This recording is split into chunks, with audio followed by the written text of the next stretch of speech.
జాలీగా ఉంది కదా. మీరు చెప్పండి ఎలా ఉందని. హలో అమ్మా, he look like A monkey. ఇంకా కాస్త ఊరుకోండి. నోరు మూసుకుని ఊరుకోవా నువ్వు? అమ్మా, వాడు కూడా ఏదో ఒకటి చెప్తూనే కదా ఉన్నాడు. ఈసారి ఖచ్చితంగా పని పూర్తి చెయ్యాలి. నువ్వే ఈ పని పూర్తి చెయ్యాలి, ఎందుకంటే అది నీ బాధ్యత. నువ్వు ఖచ్చితంగా పూర్తి చెయ్యాలి.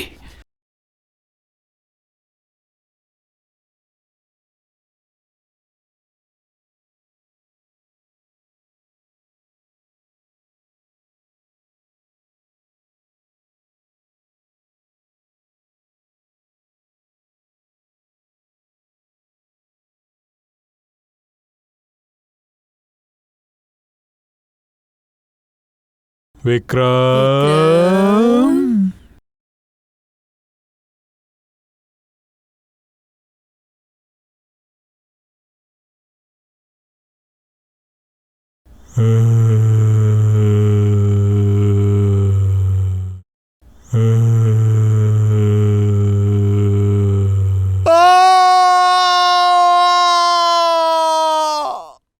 చెప్పు, ఎలా ఉంది? Adventure game. అరే, ఎందుకు భయపడుతున్నావు? ఎంతమంది ఉన్నాం కదా. కానీ నాకు ఏమన్నా అయిందంటే? అదంతా ఏం కాదురా, నేను చెప్తున్నాను కదా.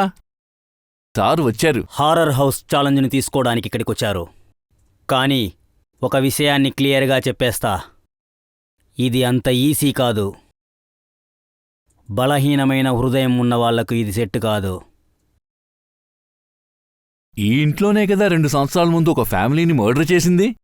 అదే, ఇండియా మొత్తంలో ఇలాంటి భయంకరమైన స్థలం వేరే ఎక్కడా లేదు.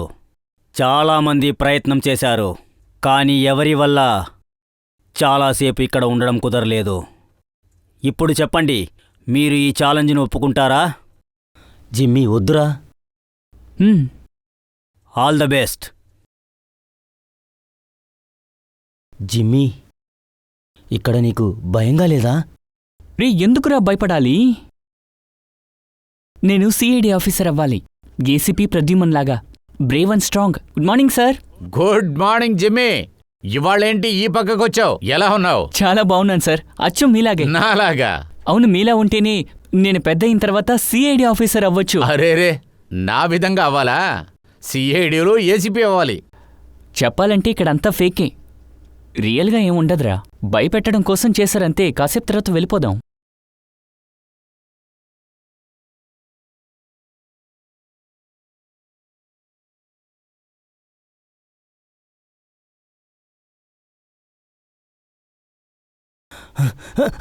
అరే మామా, వద్దు.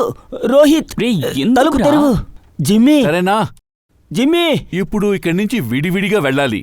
జిమ్మీ, తర్వాత చూద్దాంలే. రేయ్ జిమ్మీ, బాయ్. తలుపు రేయ్, తెరవరా, నువ్వు భయపడకు. ప్లీజ్ రా. కాదులేరా, Guys, రారా. ప్లీజ్ కమ్ బ్యాక్, ప్లీజ్ రా.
సుశాంత్, అక్కడికి కిందకు వెళుతున్నావు, నాతో రా. రే సుశాంత్, ఏమైందిరా? రాత్రి మీ అమ్మగారు ఫోన్ చేశారు. ఇంటికి వెళ్ళిన తర్వాత మీ అమ్మగారితో మాట్లాడలేదా? రే నిన్నేరా. సరే క్లాస్కి వెళ్దాం పదా. వీడికి ఏమైంది?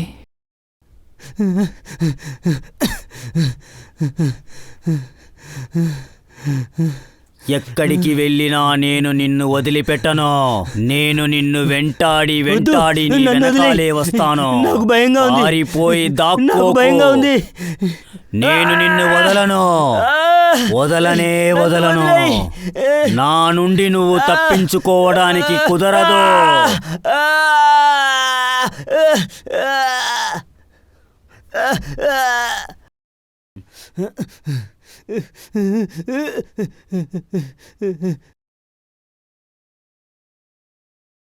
సుశాంత్, జిమ్మి, నాకు కొంచెం వివరంగా చెప్పు. ఏంటి అసలు ఏం జరిగింది? ఇదంతా ఏంటి? సార్ వాడు కాలేజీకి వచ్చాడు, ఎంత చెప్పినా ఆగకుండా వెళ్ళిపోయాడు. వాడికి నేను చెప్పాను సార్, క్లాస్కి లేట్ అయింది పదరా అని చెప్పాను. ఎంత చెప్పినా వాడు వినిపించుకోలేదు సార్. తిన్నగా టెర్రస్ ఎక్కి నేను వాడిని ముందే ఆపుండాలి సార్. నేను ఆ పని చేసుంటే ఇలా జరుగుండేదే కాదు. జిమ్మి, ఇలా చూడు, నువ్వే నిన్ను బ్లేమ్ చేసుకోవద్దు. ఇలా జరుగుతుందని నీకేమైనా తెలుసా? వీడు పైకెళ్ళి ఇలా చేస్తాడనుకున్నావా? Don't blame yourself. లేదు సార్, వాడికేదో సమస్య ఉందేమో. 2 రోజులుగా వాడు ఇలాగే ప్రవర్తించాడు. ఎవరితోనూ మాట్లాడలేదు, విచిత్రంగా ప్రవర్తించాడు. వాడితో మాట్లాడి ఉండాల్సింది. మాట్లాడుంటే అంత నార్మల్ అయ్యి ఉండేది. సరిగాని 2 రోజులుగా ఏం జరిగింది? ఏమైంది? సమస్య ఏంటి? మేము వాణ్ణి హారర్ హౌస్కి తీసుకెళ్ళాం. నాకు భయంగా ఉంది, నేను రానని చెప్పాడు. అయినా నేనే తీసుకెళ్ళాను. సుశాంత్, రే ఏమైందిరా? సుశాంత్, నువ్వు చెప్పిందాన్ని బట్టి చూస్తే హారర్ హౌస్కి వెళ్ళిన తర్వాతే సుశాంత్. అవును సార్, హారర్ హౌస్లో ఏదో జరిగింది. అక్కడ మేము భయపడ్డాం, కానీ మాకంటే వీడే ఎక్కువ భయపడ్డాడు. వాణ్ణి ఇంటి దగ్గర వదిలేద్దాం అనుకున్నాం. ఇంటికెళ్ళాక పడుకుంటే నార్మల్ అయిపోతాడనుకున్నాం, కానీ మొన్న రాత్రి వాడికి ఏదో జరిగింది సార్. రే ఎందుకు భయపడతావు?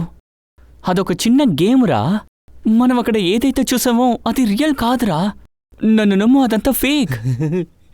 లేదు జిమ్మి, ఇక్కడ చూడు. నేను చెప్పేది కొంచెం విను. అక్కడ ఏది ఫేక్ కాదు, అంతా రియల్గానే ఉంది. అక్కడ ఏదో ఉంది, అది ఇక్కడ కూడా ఉంది. అది నన్ను వదలదు, నిజంగా వదలదు. వాడి మాటలు విన్న తర్వాత తనకేదో సమస్య ఉందని నాకు అర్థమైంది సార్. సుశాంత్ చెప్పింది కరెక్టే సార్. వాణ్ణి ఎవరో చంపారు, వాణ్ణి మేము కాపాడుకోలేకపోయాం. సుశాంత్ని ఎవరో చంపేశారు సార్. ఇక్కడ చూడండి బాస్, ఇది సిటీ స్కాన్. ఎవరిదది? ఇది 80 ఏళ్ల మనిషి యొక్క బ్రెయిన్ సిటీ స్కాన్. ఈ మనిషికి భయంకరమైన బ్రెయిన్ జబ్బుంది. బాగా చూడండి, వీడి బ్రెయిన్ సెల్స్ బాగా చిక్కిపోయింది. సార్, ఈ సిటీ స్కాన్లో బ్రెయిన్ సెల్స్ బాగా డ్యామేజ్ అయింది సార్. ఈ స్కాన్ ఎవరిది? సుశాంత్. ఏంటి? సుశాంత్, ఒక ఆరోగ్యమైన చిన్నపిల్లాడి బ్రెయిన్ సెల్స్ ఒక ముసలివారి బ్రెయిన్ సెల్స్ కంటే చాలా దారుణంగా ఉన్నాయి. ఇదే ఒక పెద్ద ప్రశ్న అభిజిత్. ఎలా? మేము సుశాంత్ ఫ్యామిలీ డాక్టర్తోనే మాట్లాడాం సార్. ఆయన చెప్తున్నారు సుశాంత్ చాలా ఫిట్గానే ఉన్నారని. ఏ హెల్త్ ఇష్యూస్, ఏ సమస్య లేదంట సార్. బాగానే ఉన్నారు. సార్, జిమ్మీ చెప్పాడు హారర్ హౌస్ నుంచి వచ్చిన తర్వాతే సుశాంత్ బిహేవియర్లో చేంజెస్ వచ్చాయని. సార్, సుశాంత్ వాళ్ళ అమ్మ కూడా ఇదే చెప్పారు. సుశాంత్ ఏదో వింతగా మాట్లాడాడంట. చుట్టుపక్కల ఎవరో ఉన్నట్టు ఫీల్ అయ్యాడంట. ఎవరినో చంపాలని చూశారు, కానీ అలాంటిదేమీ లేదు.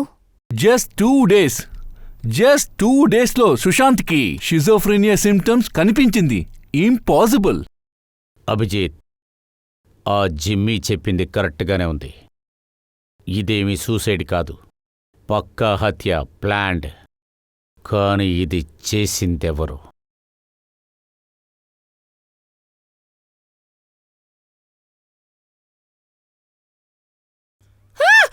నువ్వు ఎక్కడికి వెళ్ళినా నిన్ను వదలను. నీ వెనుకాలే నేను వస్తాను. నీకు మరణం తప్పదు. ఎక్కడికి వెళ్ళినా వస్తాను. నువ్వే నా దగ్గరికి వచ్చేస్తే మంచిది, లేకపోతే నేనే నిన్ను తీసుకెళ్తాను. నువ్వు చావబోతున్నావు. నీకు మరణం తప్పదు. ఏంటమ్మా ఏమైంది? పో, లేకపోతే నేను కొట్టేస్తాను. ఏమైందమ్మా పోండి, నీకు? పోండి. కొంచెం నేను ప్రశాంతంగా కొట్టేస్తాను. ఉండు. చెప్పింది వినమ్మా. ఏయ్, ఆ అమ్మాయికి ఏమైంది?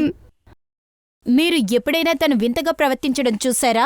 తను బానే ఉన్నింది, కానీ ఈరోజు కాలేజ్కి వచ్చినప్పుడు చాలా డిఫరెంట్గా తను ప్రవర్తిస్తూ ఉంది. అడిగితే ఏ సమాధానం చెప్పలేదు. తర్వాత సడన్గా క్లాస్ వదిలి వెళ్ళిపోయింది. అదేంటంటే నిన్నటి వరకు నార్మల్గానే ఉంది. నిన్నటికి ఈ రోజుకి ఇలా ప్రవర్తించడానికి ఏం చేసింది? నిన్న నైట్ మేము హారర్ హౌస్కి వెళ్ళాము. అక్కడ నీనా చాలా భయపడింది. తను ఇంటికి వెళ్ళి ఫుల్ నైట్ నిద్రపోయి లేస్తే సరైపోయిద్ది అనుకున్నాం. ఎగ్జాక్ట్లీ అక్కడ ఏం జరిగింది? సార్, అది నీనా సడన్గా కళ్ళు తిరిగి అక్కడ కింద పడిపోయింది. నీనా నీనా నీనా నీనా నీనా నీనా నువ్వు ఓకే అయ్యో, కదా? ఓకే. దాని తర్వాతే తను విచిత్రంగా బిహేవ్ చేసింది. నీనా ఎవరో హత్య చేస్తారేమో అని భయపడింది. ఏమైంది? ఎవరో అక్కడ ఉన్నారు, చూడు. ఎవరు? నీనా అక్కడ ఎవరూ ఇక్కడికి లేరు. వచ్చారు. పో, వెళ్ళు. అక్కడ ఎవరూ లేరు కదా. ఎక్కడికి వెళ్ళినా కూడా వెంటనే వస్తున్నాడు. నన్ను వదలదు, నన్ను చంపేస్తుంది. Horror house. ఈ హారర్ హౌస్కే సుశాంత్ వాడి ఫ్రెండ్స్ను తీసుకుని వెళ్ళాడు. అక్కడ్నించి వచ్చిన తర్వాత వీడికి నీనా బ్రెయిన్కి ఏదో ఒక ట్రబుల్ ఏర్పడింది. అందులో వాళ్ళకేం అర్థం కావట్లేదు. ఈ హారర్ హౌస్లో ఏదో ఒకటి దాక్కొనుంది. ఏదో ఒక మర్మం అక్కడుంది. అలాంటిది ఏదీ లేదు సార్. ఆ అమ్మాయికి ఏం జరిగిందని మాకు అస్సలు తెలియదు సార్. నీకు తెలియకపోతే ఇంకెవరికి తెలుసో? ఈ హారర్ హౌస్ గురించి మీ కంపెనీ సోషల్ మీడియాలో ఈ మెసేజ్ని షేర్ చేశారు, అవునా? అందులో క్లియర్గా రాసుంది ఈ హారర్ హౌస్లో మర్డర్ జరిగిందని. అంతేకాదు ఈ ఇంట్లో ఒక నైట్ ఫుల్లుగా ఎవరుంటారో వాళ్ళకి 50,000 గిఫ్ట్ అని కూడా రాసుంది. ఇందులో ఇంకో విషయం కూడా రాసుంది. హారర్ హౌస్ సృష్టించబడ్డానికి ముందు ఈ ఇంట్లో 2 రోజులు ఉన్నవాళ్లు కనిపించకుండా పోయారు. వాళ్ళ గురించి ఈ రోజు వరకు ఏమీ తెలియదు. సార్, మేం మార్కెటింగ్ కోసం ఇదంతా చేస్తాం. హారర్ హౌస్ ప్రమోషన్ కోసం నటీనటులను నటింపజేశాం. అప్పుడే కదా ప్రజలు ఇక్కడికొస్తారు. మీకు కావాలంటే వాళ్ళ పేరు, అడ్రస్ నేను మీకు ఇవ్వగలను. మీరు అతన్ని అడిగి చూడండి. సరే, ఇదంతా మార్కెటింగ్ కోసం చేస్తే అసలైన కారణం మరి ఏముంటుంది? అది చెప్పు నాకు. సార్, ఇక్కడ అతిపెద్ద ధనవంతుడు ఒకరు కుటుంబంతో కలిసి ఉండేవారు. వాడి పేరు విక్రాంత్. ఒకరోజు తన కుటుంబ సభ్యులను వాడు చంపేశాడు.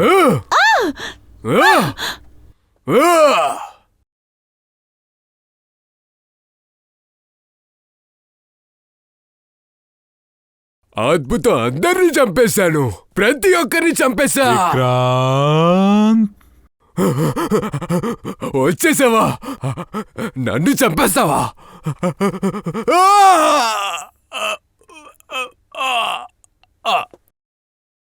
అవును సార్, నేను ఆ విక్రాంత్ గురించి న్యూస్లో కూడా చదివాను. సార్, ఈ బిల్డింగ్ను దయ్యం బంగ్లా అని అంటూ ఉంటారు. దాని ద్వారా నేను డబ్బులు సంపాదించాలని చూశాను. స్కూలు, కాలేజ్ స్టూడెంట్స్కి ఈ ఛాలెంజ్ ఇచ్చి డబ్బు సంపాదించాలని ప్లాన్ చేశావా నువ్వు?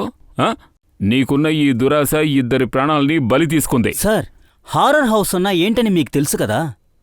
ఇక్కడ ఉండేవన్నీ ఫేకే సార్. భయపెట్టడానికి డెడ్ బాడీస్లా నటీనటులు నటిస్తారు. రక్తానికి బదులుగా రెడ్ కలర్ ఉంటుంది, లౌడ్ నాయిసెస్ ఉంటాయి, అంతే. ప్రాణాలు పోయేంతగా ఇక్కడ ఏమీ ఉండదు sir. Sir, doctor Salunkhe message. Neena CT scan check చేసిన తర్వాత నీనా బ్రెయిన్ ఫాస్ట్గా, సుశాంత్ బ్రెయిన్ ఎలా డ్యామేజ్ అయిందో అలాగే అయ్యింది. ఇప్పుడు చెప్పు, ఇదంతా ఫేకు నటన అయితే ఒకరి మైండ్ని ఎందుకు ఇది ఈ స్థాయిలో ఎఫెక్ట్ చేస్తుంది? సార్, నన్ను నమ్మండి సార్, నాకేం తెలీదు. నేను నిజంగానే చెప్తున్నాను. సరే, ఈరోజు మేము కూడా హారర్ హౌస్లో ఉంటాం. ఏంటో తెలుసుకోవచ్చుగా. బిజినెస్ అనే పేరుతో మీరు ఇంకా ఏమేం ఆడుకుంటారో చూద్దాం. అభిజిత్, ఈ ఇంటి owner Mahesh and his staffs ఏదో తప్పు చేస్తున్నారు. అందరూ కలిసే ఇక్కడ ఏదో చేస్తున్నారు. మనం వేరే వేరే రూమ్స్కి వెళదాం ఒంటరిగా. ఏంటి? ఒక విషయం తెలుసు కదా, లోపలికొచ్చే వాళ్ళని భయపెట్టడానికి వీళ్ళు ఇలాంటి సెటప్లన్నీ చేస్తుంటారు.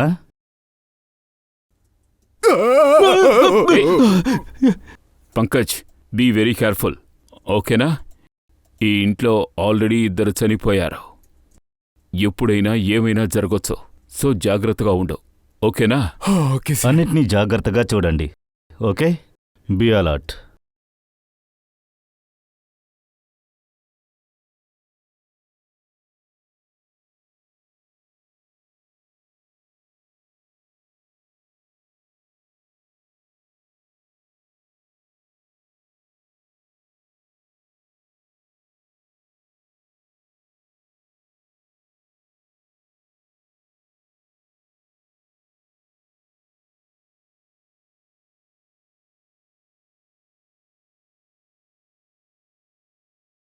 ఇప్పుడు మనం తలుపు దగ్గరికి వెళ్ళాలంటే ఈ శవాలన్నిటినీ దాటి వెళ్ళాలా?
విక్రాంత్,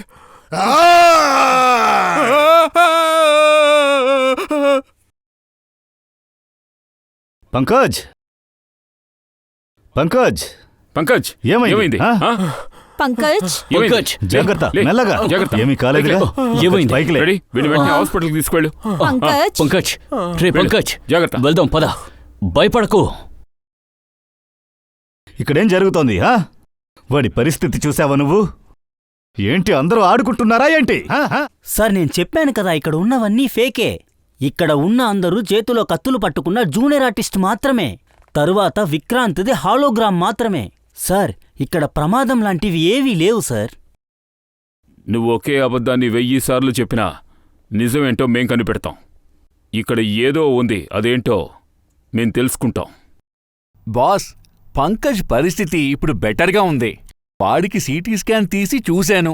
ఆ స్కాన్లో దిగులు పడేటట్టు ఏ విషయం లేదు. మీరందరూ కలిసి వాణ్ణి ఆ హారర్ హౌస్లో నుంచి బయటికి తేవడం మంచిదైపోయింది. నాకింకా అర్థం కావట్లేదు. హారర్ హౌస్లో మేమందరమే ఉన్నాం. కొన్ని రూమ్స్లో నిజంగా కొంచెం భయంగానే ఉంది. ఒళ్ళు వణికింది.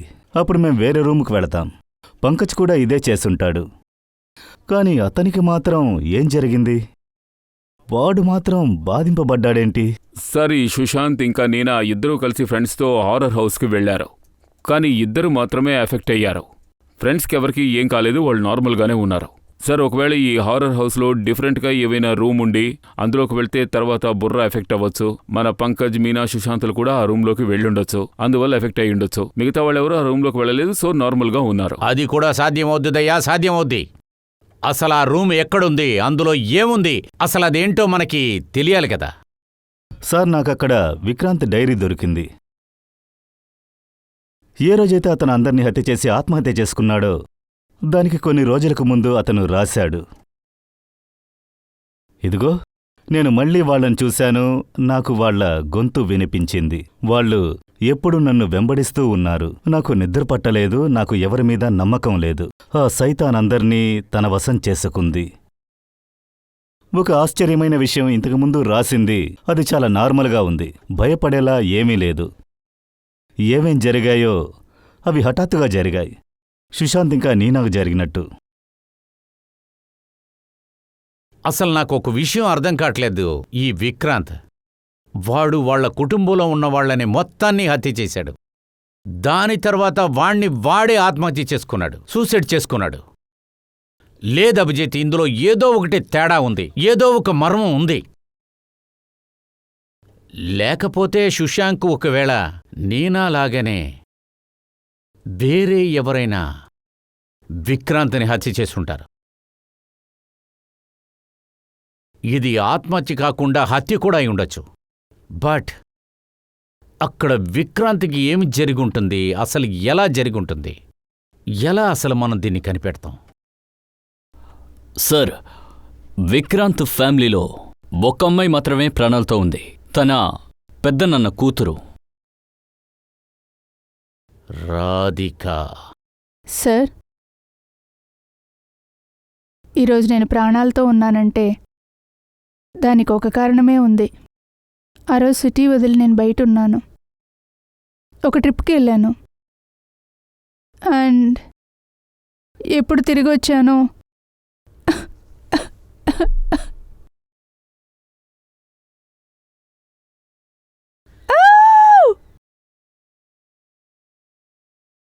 అతని డైరీని చదివాను.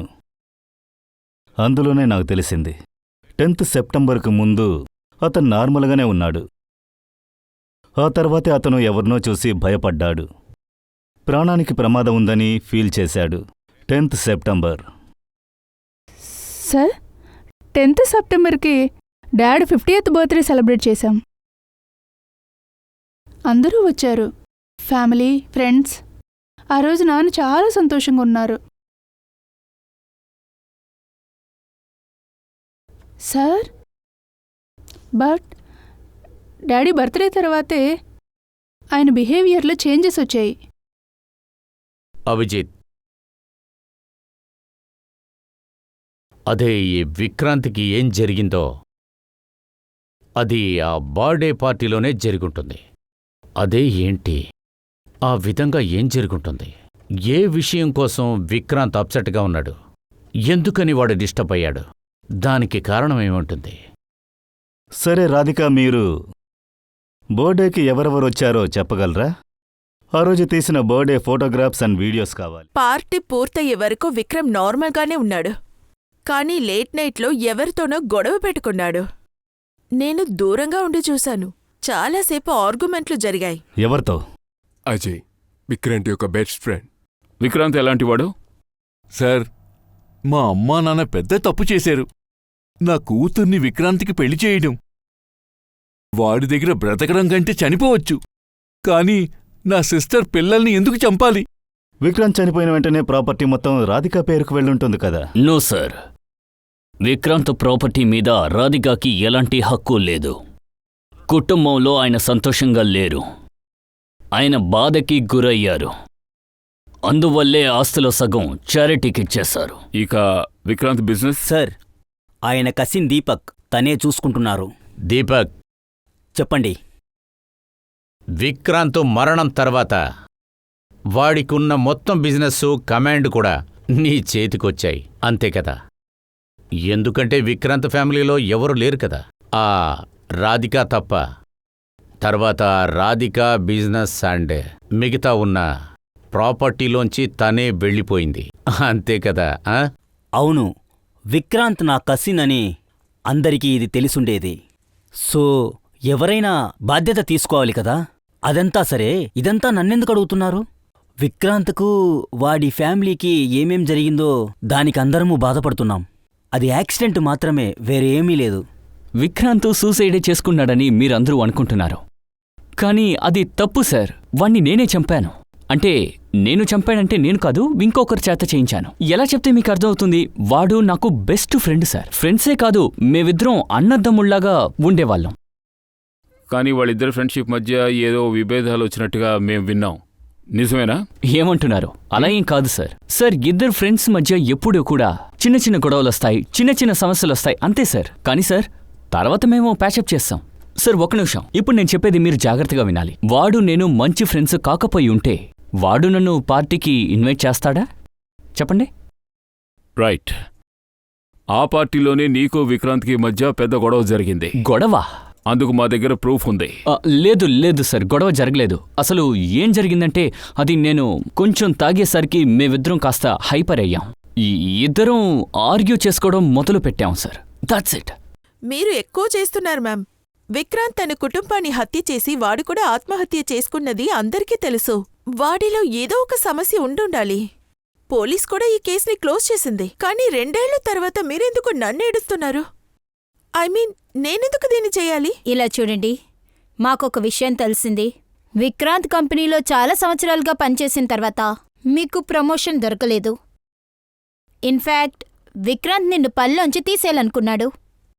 కానీ సడన్గా విక్రాంత్ మరణం తర్వాత నీ ఫైనాన్షియల్ కండిషన్ బావుంది కదా. అందుకని అంటే విక్రాంత్ను నేను చంపేసి వాడికైన మొత్తం ఆస్తిని నేను దోచుకున్నానంతేగా? ఇదే చెప్తున్నారా?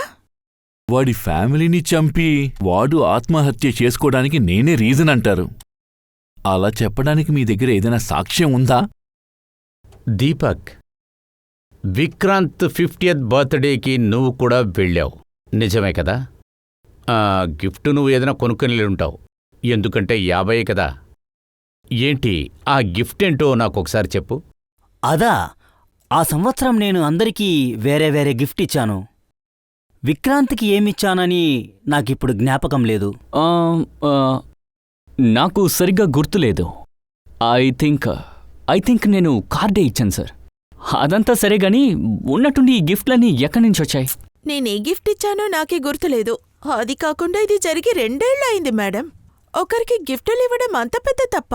విక్రాంతికి వాడికి నచ్చిన ఆథర్ బుక్ను నేను ప్రెజెంట్ చేశాను, కాని మిగతా వాళ్ళు ఏమేమిచ్చారో నాకు తెలియదు. ఇప్పుడు దీన్ని తెలుసుకొని ఏం చేస్తారు?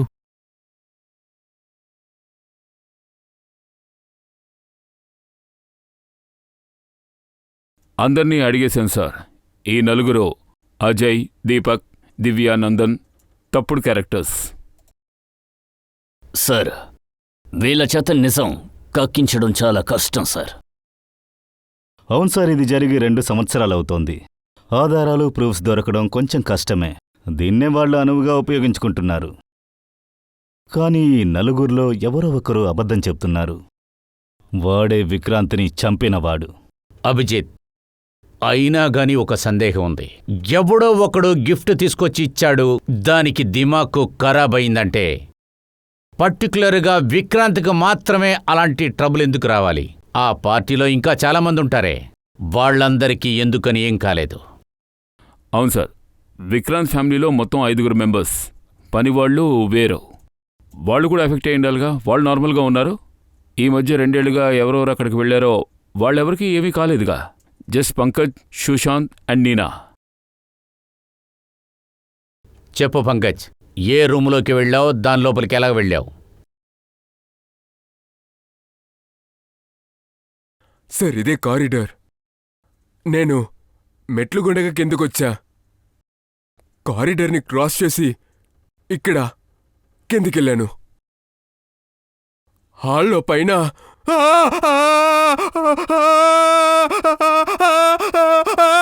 నా కాల్ని పట్టుకోగానే భయపడిపోయా. ఆ తర్వాత నేను అక్కడి నుండి పారిపోయి లేదు మళ్ళీ కారిడార్కొచ్చా. అక్కడే ఏదో ఒక చోటనే నేను విక్రాంత్ని చూసా.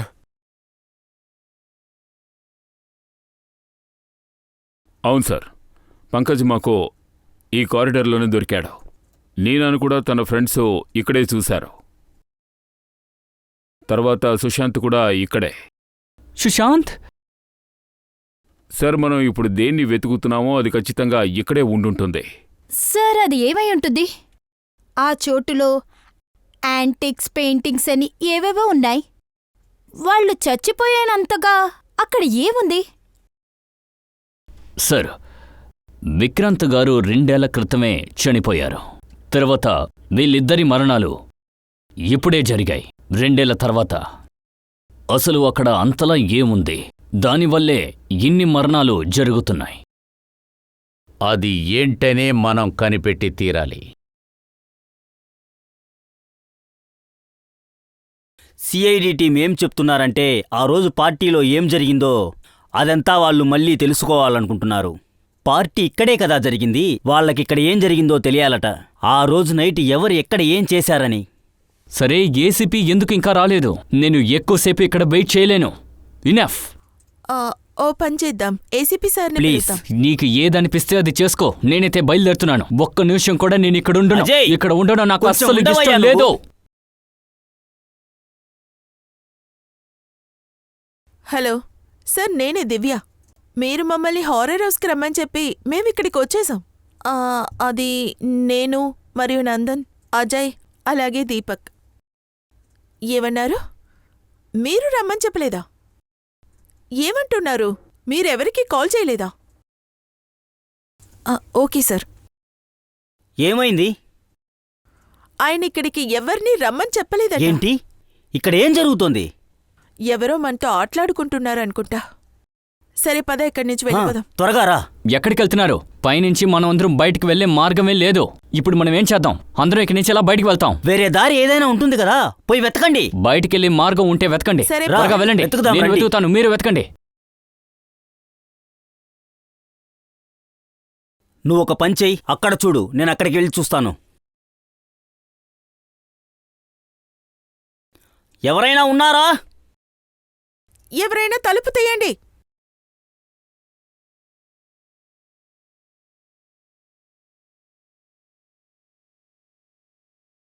ఇక్కడ ఏం జరుగుతోంది సార్? ఎందుకు మమ్మల్ని హింసిస్తున్నారు? మేమేమీ డిస్టర్బ్ చేయట్లేదు. ఊరికే చూసి వెళదామని వచ్చాం. అదేంటో మాకు తెలిసింది, మొత్తం తెలిసింది. హత్య చేసిందెవరని. మేం మిమ్మల్ని అందర్నీ హారర్ హౌస్లో ఒక పర్టికులర్ రూమ్లో బంధించి ఉంచాం. ఆ రూమ్లోనే బ్రెయిన్ ఎఫెక్ట్ అవుతూ ఉంటుందట. దాంతో మనుషులకి వేరే వేరే ఊహలు వస్తూ ఉంటాయి. ఈ విషయాలన్నీ హంతకుడికి బాగా తెలుసు. అక్కడ అది ఉన్నందువల్లే హంతకుడు పట్టుబడ్డాడు. ఇదొచ్చి మామూలు విషయమే కదా. హంతకుడు ఆ వస్తువుని నోటీస్ చేస్తాడు, దానికి దూరం అవ్వాలని కూడా ప్రయత్నిస్తాడు. ఎందుకంటే విషం కలిపిన ఆ కెమికల్ అతన్ని బాధించకూడదని చూస్తాడుగా. నలువైపులా తలుపులు మూసున్నాయి, వాడు కూడా లోపలే ఇరుక్కున్నాడు.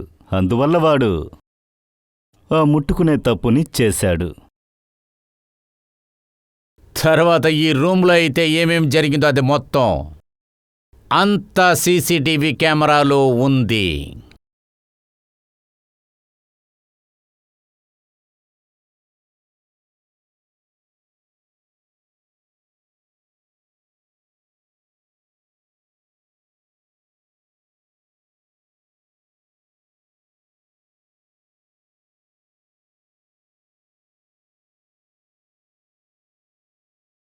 విక్రాంత్ చాలా మంచోడని అందరూ అనుకుంటున్నారు.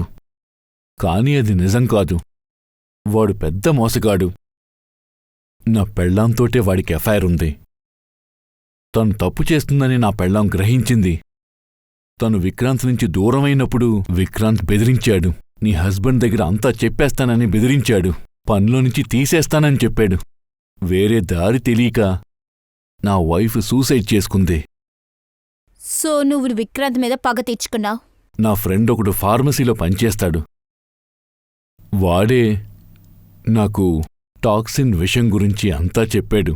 అప్పుడే నాకు తెలిసింది ఒక విచిత్రమైన కెమికల్ ఉందని. అది మనిషి బ్రెయిన్ని డ్యామేజ్ చేస్తుందని. నేను విక్రాంత్కి గిఫ్ట్ ఇవ్వడానికి ఒక యాంటిక్ దీపాన్ని కొన్నాను. దీపం వత్తిని ఆ కెమికల్లో డిప్ చేసి వాడికి గిఫ్ట్గా ఇచ్చాను. ఎప్పుడంతా విక్రాంత్ ఆ దీపాన్ని వెలిగిస్తాడో అందులో నుంచి వచ్చిన పొగ రూమ్ మొత్తం పాకుతుంది. నేనేం ఆశపడ్డానో అదేలా విక్రాంత్ బ్రెయిన్కి స్ప్రెడ్ అవడం ప్రారంభించింది. కొంచెం కొంచెంగా వాడికి పిచ్చెక్కడం ప్రారంభించింది. అలా పిచ్చెక్కడం వల్ల మొత్తం కుటుంబాన్ని చంపి వాడు సూసైడ్ చేసుకున్నాడు. ఈ విషయం ఎవరికీ అర్థం కాలేదు. ఆ కెమికల్ కావాలనుకొని వాడింత పెద్ద కార్యాన్ని చేశాడు. ఆ తర్వాత ఒకరోజు కేస్ని క్లోజ్ చేసేశారు. అలాగే విక్రాంత్ ఈ ఇంటిని మహేష్ వాళ్ళ నాన్న కొన్నారు. మహేష్ దీన్ని హారర్ హౌస్గా మార్చి బిజినెస్ స్టార్ట్ చేశాడు. కానీ ఆ దీపం ఇప్పటికీ ఇక్కడే ఉంది. స్టడీ రూంలో కాదు, కారిడార్లో ఉంది. దాని కారణంగానే ఇవన్నీ జరిగాయి. ఎప్పుడు నాకు ఈ విషయం అంతా తెలిసొచ్చిందో, అంటే ఆ విషపు దీపం వల్ల ఇప్పుడు మనుషులు చచ్చిపోతున్నారని తెలియవచ్చిందో, నేను చాలా భయపడ్డాను.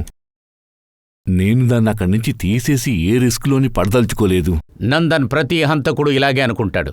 వాళ్లకి బాగా తెలివితేటలు ఎక్కువగా ఉన్నాయనుకుంటాడు. దానివల్ల ఎవరు మమ్మల్ని ఏం చేయలేరనుకుంటారు. కాని ప్రతి హంతకుడు ఒక విషయాన్ని మాత్రం మర్చిపోతున్నాడు. అదేంటంటే నిజం చాలా రోజులకి దాచిపెట్టలేమని. ఏ రోజుకైనా ఒకరోజు అది బయటికొస్తుంది. నందన్, నీకున్న ఈ పగ తీర్చుకునే ఉద్దేశం ఎంతమంది ప్రాణాలు తీసింది? నీకంత సాధారణమైన శిక్ష సరిపోదు. చట్టంలో నీకు కఠినమైన శిక్ష పడుతుంది. అది ఉరే ఖచ్చితంగా పడుతుంది.